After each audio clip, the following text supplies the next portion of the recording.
Travis Hunter is a cornerback for the Colorado Buffaloes, and he ran an unofficial time of 4.4 seconds in the 40-yard dash. So in this video, I'm going to be breaking down his speed training, what you can learn from it, and how you can improve your speed with some of the principles that he's applying to his Division I training. For anyone who doesn't know who I am, my name is Just Shamari. I've trained over 10 athletes to run 4.4 and sub 1100. This is probably gonna be a compilation of like 4 to 5 different workouts.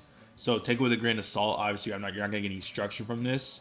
Like obviously right here, this is tempo work, 50 to 60% of his max speed. He's doing multiple 100-yard sprints. This is pretty popular in the track and field niche where, you'll do your Monday, Wednesday, Friday, that's high intensity work, usually max velocity and acceleration training. And then Tuesdays and Thursdays as a recovery day, you do tempo work where you maybe do 1 to 2 minutes of rest of a 100-yard sprint at around 60%, just focusing on mechanics. Obviously, these mechanics are pretty solid, but it's not high intensity enough for you to really tell anything from it. So we can move on. Now, this next part right here, this is obviously some rotator cuff stuff, but what's really interesting about this is the post out.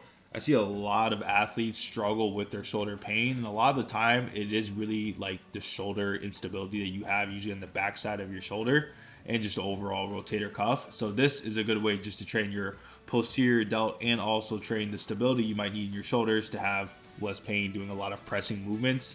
When you're playing football, you're gonna be pressing off a lot of people, you're gonna be benching a lot, stuff like that. So this type of stuff can help you a lot with the stability and the post delt health that you need to just have better posture and overall movement quality.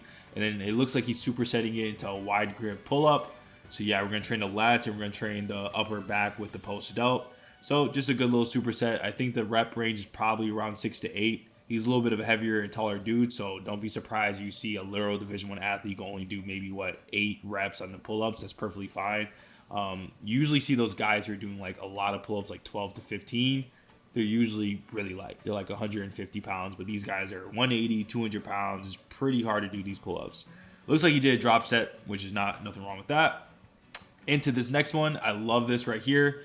This is a split stance horizontal push. I don't know the actual name of the machine. I'm not really going to waste time on it, but this is accommodating resistance. So this band gives the tension at the highest portion of the movement. So lockout, right? So at this portion, this is the hardest. This is going to be easy when he's at this eccentric part. And then when he pushes out, it's going to be the hardest portion. So think about when you're in football, you're pushing off someone in a split stance position while you're sprinting, whether it's hand checking, whatever it is. You need that most strength at lockout to actually push off the person or to create your space. So having accommodating resistance where it's harder at the end range is really good idea. And then it's split stance, which is more athletic position around a small degree. And it looks like he's going for a little bit higher reps. I probably wouldn't. I'd probably just do 6 to 8. But there's nothing wrong with doing a couple of these. And then obviously it was a little bit of a core exercise as well. So he was trying to squeeze the core, just keeping good engagement, having a lot of rotation, but not folding and losing that lateral rotation in the split stance press. This side seems a lot easier for him. And in terms of reps and sets, it looks like he does 8 and then he's squeezing his core in the split stance position with a little bit more accommodating resistance and then doing a really slow eccentric. And then reps out another 6 to 8 and then probably just repeats that 2 to 3 times. Getting on to the next exercise, this is more of a shoulder-based push-up. I saw some people on social media saying this improves your speed. I'm not the biggest fan of this. If there's going to be any muscle that's going to be important for your speed, it's going to be your lats, because your lats are actually going to have a sling inside. When you look at like anatomy charts, a sling that's going to go from your lat all the way into your glute. And that's going to help you get better activation of your glute and just overall better force putting down into the ground when you drive that arm back. But I wouldn't say like a bench press or a shoulder press is going to be one of your prime movers for running faster. So I don't know what those people were talking about, and I was trying to read it and I just didn't understand where they were coming from. Now, it doesn't mean this is bad at all. This is more of just more emphasis on the shoulder. You're going to get upper chest and shoulder because the way his center of mass is kind of being distributed. But, you can do this for 2 to 4 sets of 15 to 20 reps usually. Some people will probably get into the 30s to 40s because it might be a little bit easier just because of how he's distributing the weight. And it's just good for, body development. This is another one. This is what I was talking about earlier. If you're going to do pressing, you should be doing usually around a 1.5 to 2 to 1 ratio of horizontal pulls to presses. This type of stuff is just good for people who struggle with shoulder pain. And I'm not saying he struggles with this, but there's another band pull apart variation. So horizontal pull where you're just getting that upper back and post out strong, and also just getting healthy shoulders. You're going to be pressing off people a lot. You're going to be running a lot. You're going to need a lot of healthy shoulders. He's also going to be in a lot of defensive stands as a CB. So there's nothing wrong with training the post delt and upper back. He's doing a lot of burnout sets though. That's my only, like, if I was to critique anything, he's a Division 1 athlete, so take my word for it. But if I were to critique anything, he's doing a ton of like 15 to 20 rep sets. I'd probably just cut it back and do more strength dominant stuff. But I don't know what part of the season he's trying to train in terms of his off-season work, right? We can move on to the next one though. Now this one is another horizontal pull. What I've been saying, horizontal pulls are really important for shoulder health and just developing the upper back makes you look good. And also when you're trying to train your upper body, you want a vertical push, a horizontal push, a vertical pull, and a horizontal pull. Horizontal pulls is when you're pulling forward to back. Vertical pull, think of a pull up or a lat pull down. Horizontal push is a bench press. Vertical pull is like a shoulder press, right? If you can get those in with good reps and sets, mainly focusing on strength, you're going to be a very strong athlete. I see so many people get into like the whole bodybuilding splits. We're doing push pull legs and all this random stuff. All you need is about 3 to 4 sets, 2 to 3 times a week of a horizontal pull, vertical pull, horizontal push, vertical push. And that's really what he's doing. He's doing a lot of volume here, which once again, I don't really care. That's what he wants to do. And then what does it just say? It's a horizontal pull and a horizontal push, right? If you get all that in, you're getting a lot of the fundamental strength training you need as an athlete. And that's usually going to get most of your big movements, especially if you keep it compounds, right? So keep your lifts compounds. This range of motion is a floor press. So this, once again, is also training more of that end range, that push off power. And he's also going for a little bit more speed. I don't know if that's ego lifting or if he's actually going to push off as fast as possible, as his coach said. But clearly this is just for end range strength, and also he's just doing horizontal pull, horizontal push, right? Now this is some core rotation, right? So adding some more fun to it by catching it and trying to resist that lateral flexion, and then he's going into a lot of flexion. A lot of people train forward to back, and that's all we do. We also need a lot of lateral because, once again, football is a lateral sport. It's multi-directional. Most sports are multi-directional besides like track and field, right? And swimming, I guess. And even swimming, you're multi-directional too because you're doing a lot of that rotation. But either way, back to what I was trying to say.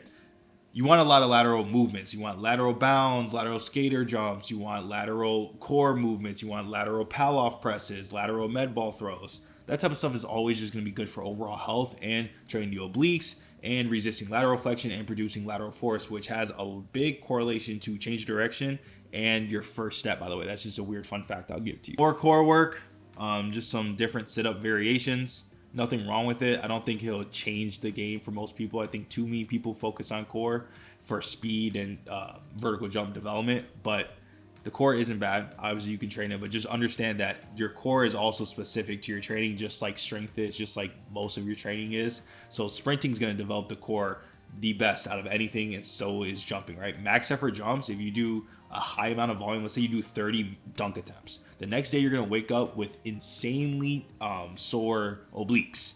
And if you do way more volume than you used to in sprinting, you're going to wake up the next day with insane six-pack type of soreness in the front side of your core. That's because you're sprinting and jumping train your core the best specific to your sport. So it doesn't mean there's anything wrong with this at all. I'm seeing a lot of burnout sets, and I don't think everyone needs a burnout set, right? You don't need to do a bunch of burnout core movements and back movements and chest movements. Focus on strength and do your sport, and you're gonna get the core work you need. Now we're getting into some mobility. Definitely working out the groin, working out the hip flexor, doing some dynamic movements, which is good, right? Dynamic stretching isn't bad. Static stretching is not my favorite, but we're kind of getting into some more dynamic stretching work, which isn't bad at all. This is definitely for the hip flexor, the quad. This is definitely some groin work, some external rotation work. He probably is pretty tight in his external rotation, in hip external rotation. So definitely a lot of work like that, which is really common. That's what most people struggle with as athletes, external and internal hip rotation. A little bit of stretching. On to the next part of the workout. Some yoga Pilates work. Really good for mobility. So you're going to get a lot of, cat camels for the lower back. You're going to stretch out the posterior chain. I don't think there's anything wrong with this.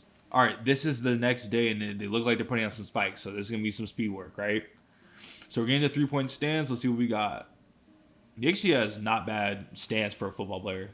So he just did timed 10-yard sprints. That's something we talk about in the Speed Academy all the time. We're always going to be doing a good amount of volume for 10-yard sprints, and we're going to time them to run as fast as possible, right? So he's doing off the three-point stance, which is obviously pretty good, landing under his center of mass, Actually has really good mechanics for a football player, which is pretty shocking. For reps and sets, I don't know if he goes further out here, so it's kind of hard to tell in terms of volume, but usually around 4 to 6 sets of 10 yards, and then you would add some different volumes depending on the distance.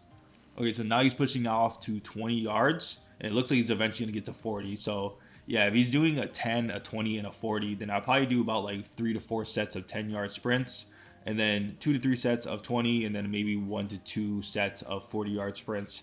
You kind of play around with those. I'll probably put something that's way more efficient on the screen.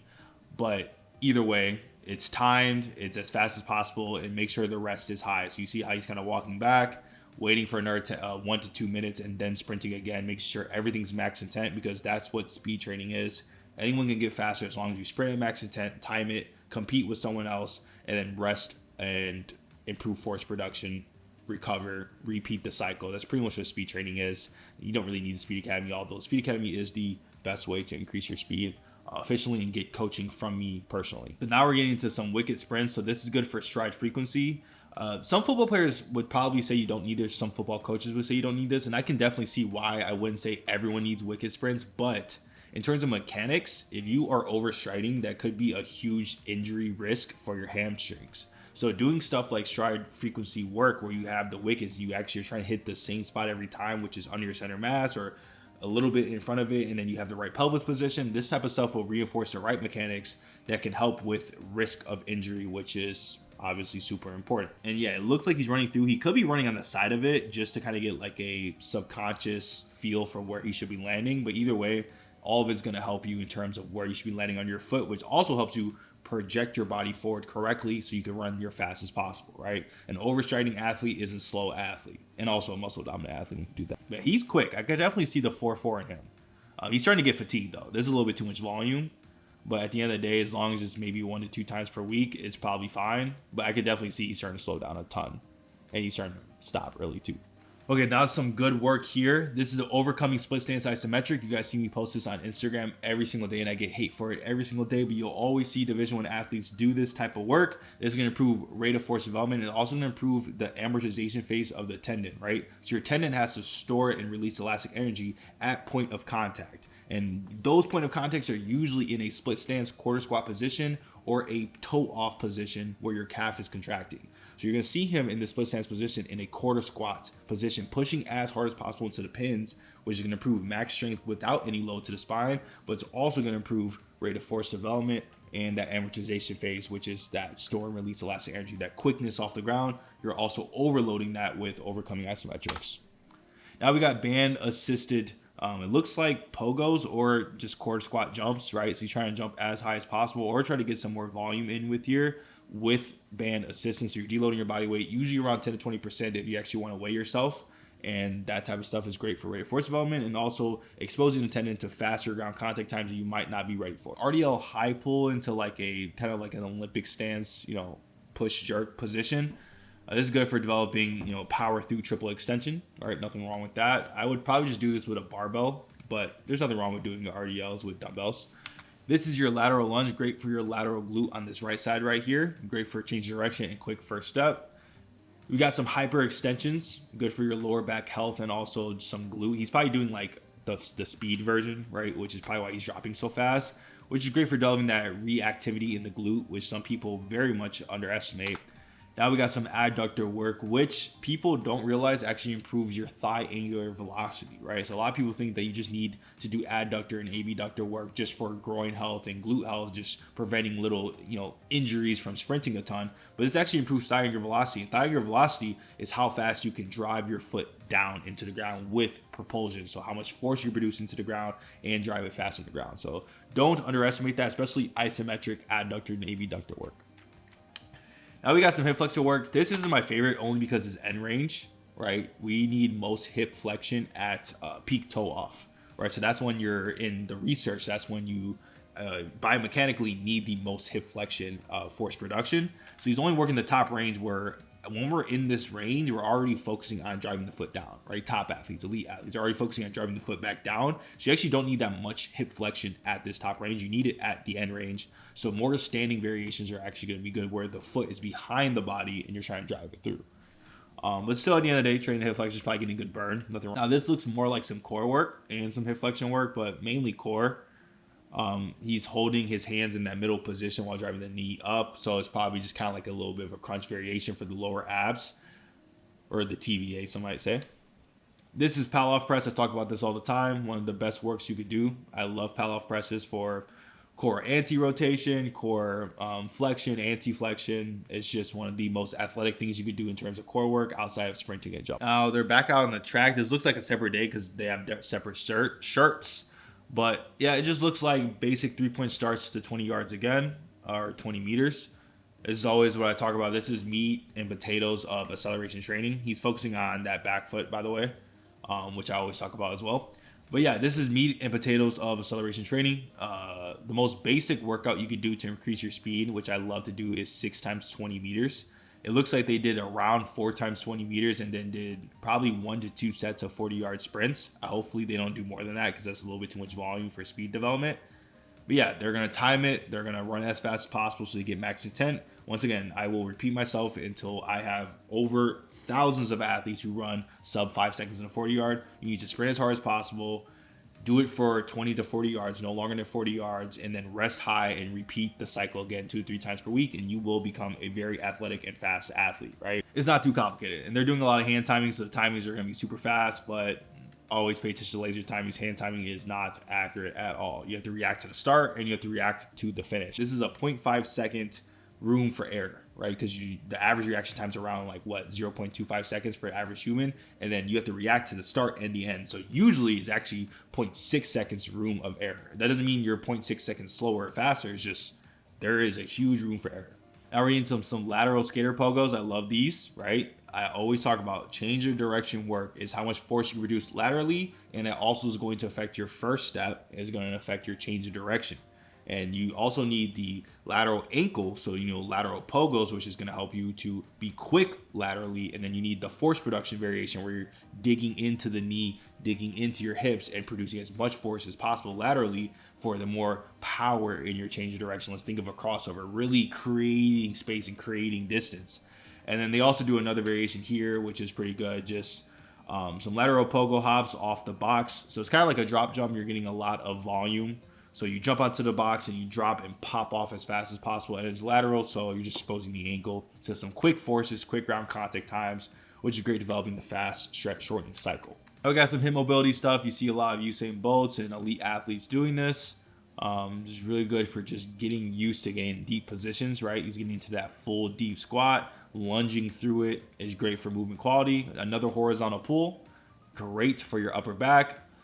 Dumbbell step-ups are good. I've noticed something recently that you'll actually probably get a little bit better results for your step-ups if you do 40 to 60% of your body weight, right? That, and you drive it as fast as possible, obviously high intent, so you get more unit recoupments, improve rate of force development.